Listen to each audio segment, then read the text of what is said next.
എൻ്റെ വീട്ടിലൊരു ഭാര്യയും ഭർത്താവും വന്നു. അവർ തമ്മിൽ ഭയങ്കരമായി വഴക്കിട്ടിട്ടാണ് വന്നത്. ഞാൻ ചോദിച്ചു, എന്താ വഴക്കിന് കാരണം? പ്രണയിച്ച് കല്യാണം കഴിച്ചവരാണ്. ഭാര്യ ഭർത്താവിന്റെ കുറെ കുറ്റങ്ങൾ പറഞ്ഞു, ഭർത്താവ് ഭാര്യയുടെ കുറെ കുറ്റങ്ങൾ പറഞ്ഞു.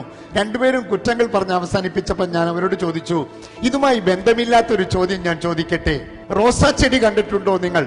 റോസാ ചെടിയിൽ മുള്ളുകളുടെ എണ്ണമാണോ കൂടുതൽ, റോസാപ്പൂക്കളുടെ എണ്ണമാണോ കൂടുതൽ?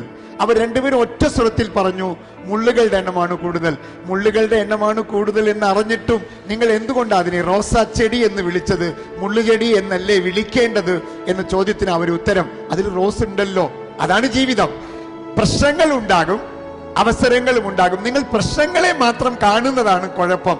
റോസാ ചെടികളിൽ മുള്ളുകളും ഉണ്ടാകും, റോസാപ്പൂക്കളും ഉണ്ടാകും. നിങ്ങൾ എന്തുകൊണ്ടാണ് ഈ റോസാപ്പൂക്കളെ കാണാതെ മുള്ളുകളെ മാത്രം കാണുന്നത് എന്നാണ്.